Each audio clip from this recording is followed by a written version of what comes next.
Welcome to our Sayali fashion designer channel आणि मी आहे सायली। तर बघा मग आज मी तुमच्यासोबत खूप सुंदर अशी ब्लाऊजची बॅकनेकची डिझाईन शेअर करणार आहे। ॲक्च्युली काय होतं की त्याच डिझाईन बघून खूप कंटाळा येतो, नवीन युनिक अशी छानशी ब्लाऊज डिझाईन बनवायची असते पण आपल्याला सुचतच नाही। कस्टमर सुद्धा आपल्याकडे येत असतात आणि त्यांना सुद्धा काहीतरी नवीन आयडिया हवी असते। सो आज मी तुमच्यासोबत खूप सुंदर अशी लेटेस्ट ट्रेंडिंग ब्लाऊजची डिझाईन शेअर करणार आहे आणि महत्त्वाचं म्हणजे याची कटिंग आणि स्टिचिंग मी तुम्हाला अतिशय सावकाश स्टेप बाय स्टेप आणि खूप काही महत्त्वाच्या टिप्स अँड ट्रिक्स सहित सांगणार आहे, जेणेकरून हा व्हिडिओ बघून तुम्हाला फक्त डिझाईन बनवणंच नाही तर ती प्रॉपर फिनिशिंग सहित कशी बनवावी तर हे सुद्धा सहजच लक्षात येईल। ठीक आहे, चला तर मग आता वेळ न घालवता आपण आपल्या आजच्या छानशा व्हिडिओला सुरुवात करूयात। तर हे बघा, आता तर मी तुम्हाला साडी दाखवलेलीच आहे। तर त्या ब्लाऊज पीसचा बॅकनेक मी इथे कटिंग करून घेतलेला आहे। त्याचबरोबर अस्तर आणि ब्लाऊज पीस असं दोन्हींचा बॅकनेक कटिंग केलेला आहे आणि साडीतला बघा पाव मीटर कपडा मी इथे काढून घेतलेला आहे आपल्याला डिझाईन बनवण्यासाठी। ठीक आहे, तर तो कपडा यूज करून छान अशी आपण डिझाईन बनवणार आहोत। तर डिझाईन बनवण्याच्या आधी मी तुम्हाला या बॅकनेकचं मेजरमेंट कसं आहे ते सांगते, जेणेकरून तुम्हाला तुमच्या साईजनुसार कशा पद्धतीने कटिंगसाठी मार्किंग करायची ते सहज लक्षात येईल। तर हे बघा, हा जो काही ब्लाऊज आहे तर त्याची उंची आहे इथे बघा 12.5 इंच आणि 1 इंच मार्जिन, तसं टोटल आपण 13.5ला मार्किंग करून घेतलेली आहे। त्याचबरोबर बघा इथून टाकलेला आहे आपण 2.5 इंचाची गळा रुंदी आणि 5.5 शोल्डर। त्याचबरोबर ह्या शोल्डरपासून खाली आपण 5.5 इंचाचा घेतलेला आहे मुंडा, 1.5ला मार्किंग करून बॅक साईडचा मुंड्याचा आकार देऊन घेतलेला आहे। आणि त्यानंतर बघा इथून टाकलेला आहे छातीचा चौथा भाग, तिथे छाती आहे 32 तर 32चा चौथा भाग होतो 8 आणि 2 इंच मार्जिन, तर असं टोटल 10ला मार्किंग करून हा बॅकनेक कटिंग करून घेतलेला आहे। ठीक आहे, तर आता सगळ्यात आधी आपण जो काही अस्तरचा बॅकनेक आहे त्यावर गळ्याची मार्किंग करून घेणार आहोत।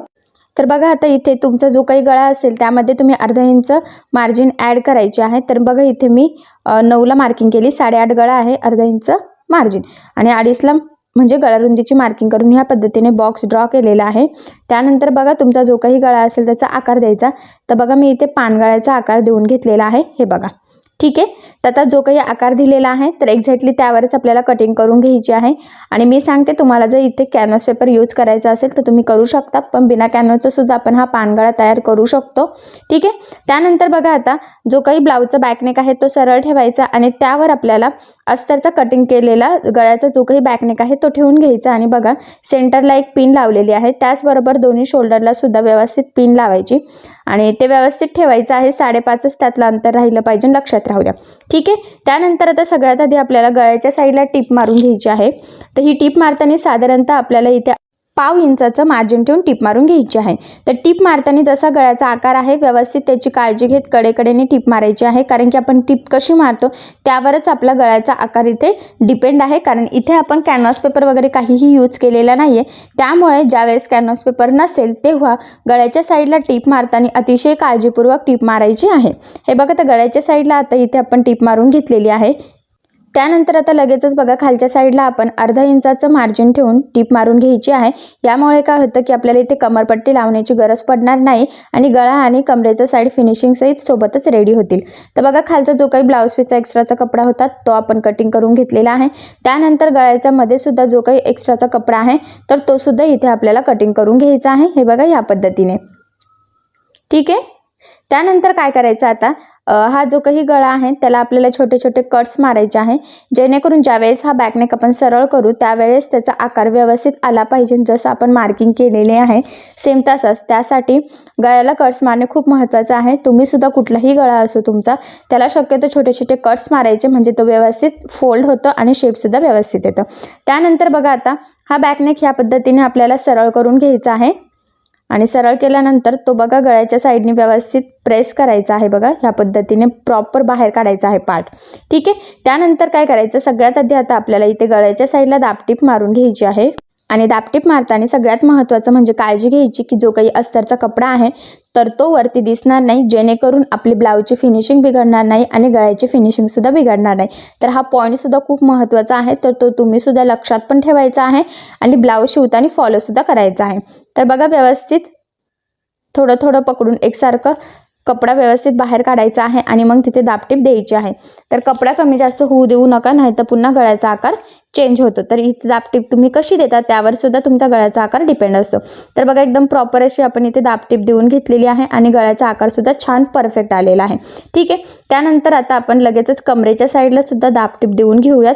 तर इथे सुद्धा दाबटीप देताना काळजी घ्यायची की जो काही अस्तरचा कपडा आहे तर तो वरती दिसणार नाही, जेणेकरून ब्लाऊजची बॅकनेकची फिनिशिंग बिघडणार नाही.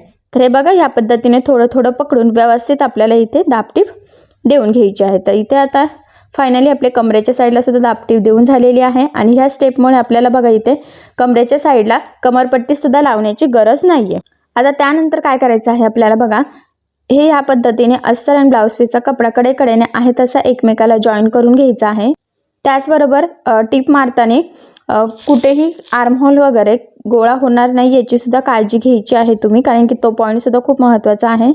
तर बघा, तर मग मी ज्या पद्धतीने थोडं थोडं पकडून व्यवस्थित ते जॉईन करून घेतलेलं आहे, सेम त्याच पद्धतीने तुम्ही सुद्धा करायचं आहे. ठीक आहे. तर बघा आता हे जॉईन झालेलं आहे. त्यानंतर काय करायचं, आता ब्लाऊज पीसचा जो काही एक्स्ट्राचा कपडा आहे तर तो आपल्याला इथे कटिंग करून घ्यायचा आहे. हे बघा या पद्धतीने व्यवस्थित कडेकडेने, आणि पुन्हा सांगते कटिंग करताना सुद्धा आपला मुंड्याचा शेप कुठेही चेंज होणार नाही याची सुद्धा काळजी घ्यायची आहे, कारण ब्लाऊज व्यवस्थित बसणं सुद्धा खूप महत्त्वाचं आहे. तर बघा मग ह्या पद्धतीने मी व्यवस्थित एक्स्ट्राचा ब्लाऊज पीसचा कपडा जो होता तर तो कटिंग करून घेतलेला आहे. त्यानंतर आता याला आपल्याला डिझाईन करायची आहे, पण डिझाईन करण्याच्या आधी काय करायचं, आता सगळ्यात आधी बॅक साईडला आपण टक्स टाकून घेऊयात, म्हणजे डिझाईन नंतर टक्स कसे ॲडजस्ट करायचं त्याचा प्रश्न राहणार नाही. तर बघा सेंटरपासून 4.5 आणि उभा जो टक्स आहे तर तो मी 4चा इथे मार्किंग करून घेतलेली आहे. ठीक आहे. त्यानंतर ह्या पद्धतीने तो फोल्ड करायचं आणि व्यवस्थित तिरका टक्स इथे टाकून घ्यायचा आहे बघा, आणि डबल टिप सुद्धा द्यायची आहे ह्या पद्धतीने, आणि खाली लॉक सुद्धा करून घ्यायचा आहे, जेणेकरून ते लवकर ओपन सुद्धा होणार नाही आणि ब्लाऊज पीसवरती तरंगणार पण नाही आणि तो व्यवस्थित फिटिंगला सुद्धा बसेल. तर बघा सेम त्याच पद्धतीने दुसऱ्या साईडचा टक्स सुद्धा इथे आपण टाकून घेतलेला आहे. ठीक आहे. आता दोन्ही साईडचे टक्स टाकून झालेले आहेत, तर जो काही बेसिक बॅकनेक आपला जसा असतो तसा तयार झालेला आहे बघा. ठीक आहे. त्यानंतर बघा आता हा साडीचा कपडा मी घेतलेला आहे. तर तुम्हाला जेवढं साईजचं ॲक्च्युली इथे आता आपण फ्रिल तयार करून घेणार आहोत, तर तुम्हाला जेवढी रुंदी पाहिजे आहे त्यानुसार तुम्ही याचा कपडा कट करून घ्यायचा आहे. तर बघा मी इथे एवढ्या रुंदीचं ते कटिंग करून घेतलेलं आहे, कारण की ते डबल फोल्ड करून तर 1 इंच तर होईलच, म्हणजे 1पेक्षा थोडं जास्तच होणार आहे. साधारणतः हे रुंदी याची 3 इंच असणार आहे. ठीक आहे. तर बघा आता या 2 पट्ट्या आपण तयार केलेल्या आहे, कमी पडायला नको त्यामुळे. त्यानंतर ह्या पद्धतीने ते फोल्ड करायचं आहे बघा, आणि कडेकडेने आपल्याला इथे टीप मारून घ्यायची आहे.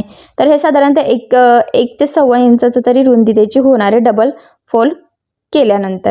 ठीक आहे. तर बरोबर ह्या पद्धतीने थोडं थोडं पकडून बघा टीप मारून घ्यायची आहे. तर तुमच्या लक्षात आलेलं असेल थोडं किंचितसं मार्जिन सोडून आपण इथे टीप मारतोय साईडला बघा. तर ही जी काही पूर्ण पट्टी आपण कट करून घेतलेली आहे तर पूर्ण पट्टीला आपल्याला इथे टीप मारून घ्यायची आहे. आणि टीप मारून झाल्यानंतर काय करायचं, आता बघा ही जी काही पट्टी आहे तर ती आपल्याला सरळ करायची. तर बघा मी इथे स्क्रूड्रायव्हरचा वापर करून ती सरळ करून घेते. तर इथे तुम्ही सुई वगैरे सुद्धा यूज करू शकतात, पण ही काही खूप बारीक अशी नॉट नाही आहे, त्यामुळे मग ही स्क्रूड्रायव्हरने सुद्धा इझिली होते बघा, त्यामुळे मग मी त्यांनी केलेली आहे. ठीक आहे. त्यानंतर बघा जी काही आपली टीपची घडी आहे ना तर ती बरोबर सेंटरला येईल अशा पद्धतीने ठेवून ते प्रेस करून ती पट्टी आपल्याला सरळ करून घ्यायची आहे. त्यानंतर बघा आता छोट्या छोट्या प्लेट्स टाकत आपल्याला बरोबर मध्यभागी टीप मारायची आहे. लक्षात राहू द्या. हे बघा, तर मी छोटे छोटे इथे ह्या पद्धतीने प्लेट्स टाकत फोल्ड करत इथे टीप मारून घेत आहे. हे बघा, तर ही जेवढी काही पट्टी आहे तर तेवढं पूर्ण पट्टी आपण आता सेम ह्याच पद्धतीने छोटे छोटे प्लेट्स टाकत बरोबर मध्यभागी एक टीप मारून घेणार आहोत. तर इथे तुम्हाला किती हे म्हणजे वेगळीच पद्धतीची थोडीशी फ्रिल आहे, तर ती किती यूज करायची आहे त्यावर डिपेंड आहे की तुम्हाला किती मोठी पट्टी लागणार आहे.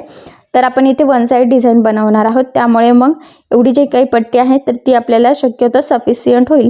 लागली तर पुन्हा आपण बनवून घेऊ शकतो, पण मी जी काही एवढी एक पट्टी होती त्याच पट्टीमध्ये हे छोटे छोटे एकसारख्या अंतरावर बघा प्लेट्स टाकत बरोबर टीप मारून घेतलेली आहे. ठीक आहे. त्यानंतर बघा आता ह्या पद्धतीने आपल्याला ती फ्रिल ह्या बॅकनेकला लावून घ्यायची आहे.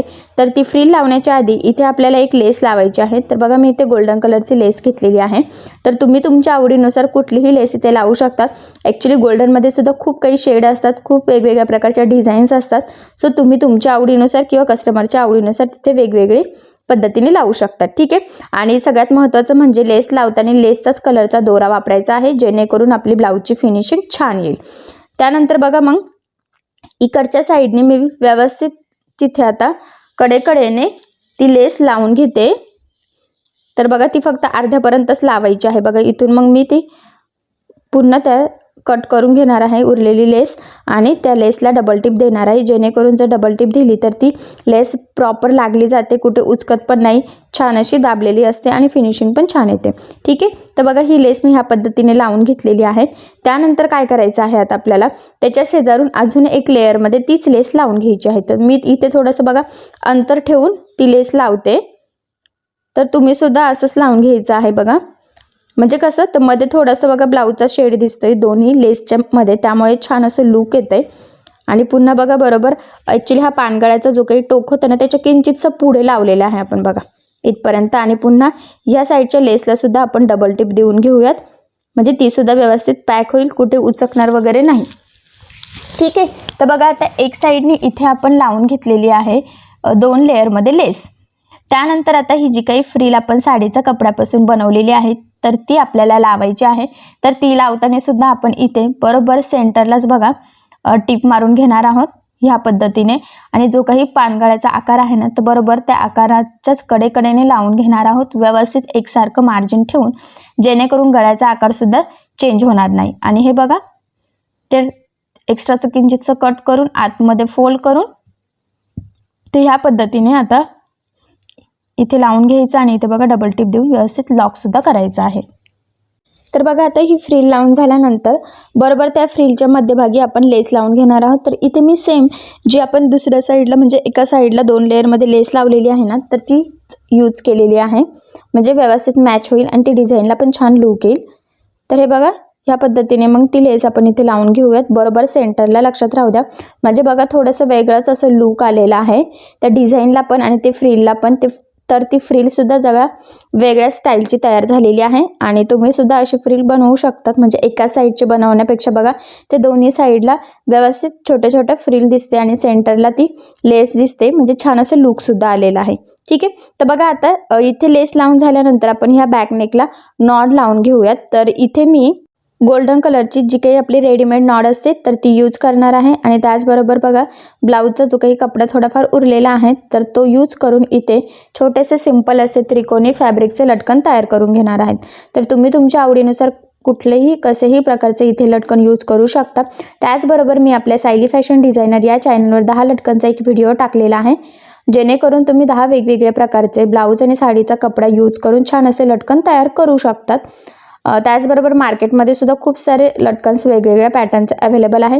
सो तुम्हाला वाटत असेल तर तुम्ही ते सुद्धा लावू शकतात. तर तुमच्या आवडीवर आहे तुम्हाला कसे लावायचं आहे ते, किंवा तुमच्या कस्टमरच्या. ठीक आहे. तर बघा इथे कस्टमरला सिंपल असे पाहिजे होते तर मी इथे सिंपल असे लटकन तयार करून घेतलेले आहे. त्यानंतर काय करायचं आहे आता बघा आता ही नॉड आपण इथे बॅकनेकला लावून घेऊयात. तर साधारणतः 2.5 ते 3 इंच खाली आपल्याला ती नॉड लावायची असते. तर ती लावताना व्यवस्थित 2-3 टिपा मारून लॉक करून घ्यायची आहे. आणि बघा त्याच्या शेजारी सुद्धा एक टिप मारून घेतलेली आहे आपण. आता त्यानंतर काय करायचं आहे बघा हीच मार्किंग आपल्याला दुसऱ्या साईडला सुद्धा करून घ्यायची आहे, जेणेकरून दोन्ही पण व्यवस्थित एकाच लेवलमध्ये लागल्या जातील, कुठेही काही कमी जास्त व्हायला नको त्यासाठी. हे बघा ठीक आहे. सेम मार्किंग करायची आणि फ्रीलच्या खाली बघा इथे मार्किंग केली आणि तिथेच फ्रीलच्या खाली बरोबर ती नॉड आपल्याला लावून घ्यायची आहे. बघा 2-3 टिपा मारून व्यवस्थित पॅक करून घ्यायची आहे. ठीक आहे. तर बघा इथे तुम्ही बघू शकतात आपली ही नॉडसुद्धा परफेक्ट अशी व्यवस्थित लावली गेलेली आहे. तर इथे मी तुम्हाला बांधून पण दाखवते ती नॉड. तर इथे बघा आपला हा बॅकनेक पूर्ण छान असा डिझाईन सहित रेडी झालेला आहे. तर ह्या बॅकनेकमुळे आपल्या ब्लाऊजला कसं लुक येतं तर ते मी तुम्हाला दाखवते, म्हणजे तुम्हाला सुद्धा या बॅकनेकमुळे तुमच्या ब्लाऊजला कसं लुक येईल ते जरा लक्षात येईल आणि तुम्हाला आयडिया पण येईल की कुठल्या ब्लाऊजवर ही डिझाईन तुम्ही करू शकतात. तर बघा मग फायनली हा ब्लाऊज आपला पूर्ण स्टिच करून झालेला आहे. तर हा प्रिन्सेस ब्लाऊज आहे. तर प्रिन्सेस ब्लाऊजचं कटिंग आणि स्टिचिंगचे बरेचसे व्हिडिओ आपल्या सायली फॅशन डिझायनर या चॅनलवर अवेलेबल आहे. कोणाला बघायचं असेल तर तुम्ही बघू शकतात. तर हे बघा आता खूप सुंदर असं लुक आलेलं आहे ह्या बॅकनेकमुळे आणि खूप छान अशी ही डिझाईन आपण तयार करून घेतलेली आहे. लेटेस्ट ट्रेंडिंग आणि काठ पण कमी होता, त्यामुळे बघा साडीचा कपडा वापरून खूप छान अशी वन साईड फ्रील स्टाईलची न्यू स्टाईलची आपण ही बॅकनेकची डिझाईन तयार करून घेतलेली आहे. तर अशी डिझाईन तुम्हीसुद्धा शिवून बघा, एकदम सोपी पद्धत आहे आणि तुम्हालाही हा व्हिडिओ बघून सहज अशी डिझाईन बनवता येईल, एवढी सोपी पद्धत आहे याची. तर मी तुम्हाला हे म्हणजे या डिझाईनची कटिंग आणि स्टिचिंग अतिशय सावकाश स्टेप बाय स्टेप सांगितलेले आहे. त्याचबरोबर ही डिझाईन बनवता बनवता नुसतं डिझाईन बनवणंच नाही तर डिझाईन फिनिशिंग सहित कशी बनवली गेली पाहिजे यासाठी सुद्धा खूप काही टिप्स सांगितलेल्या आहेत. तर त्या तुम्हीसुद्धा नक्की फॉलो करून ही डिझाईन शिवून बघा आणि जर तुम्हाला काही प्रॉब्लेम आला तर मला कमेंट करून नक्की कळवा. मी तुमच्या प्रश्नाची उत्तरं देण्याचा नक्कीच प्रयत्न करेन. ठीक आहे. तर तुम्हाला आपला आजचा व्हिडिओ कसा वाटला हे मला कमेंट करून नक्की कळवा. त्याचबरोबर आपली डिझाईन आवडली असेल तर व्हिडिओला लाईक करायला विसरू नका आणि जर तुम्ही आपल्या चॅनलवर नवीन असाल आणि अजून चॅनलला सबस्क्राईब केलेलं नसेल तर सबस्क्राईब नक्की करा आणि ज्या वेळेस तुम्ही सबस्क्राईब कराल त्यावेळेस त्यासमोरील बेल आयकॉन ही नक्की प्रेस करा. त्यामुळे काय होईल, जेव्हा मी नवीन व्हिडिओज टाकेल त्याचं नोटिफिकेशन तुम्हाला तुमच्या मोबाईलवर येईल. Okay, thank you.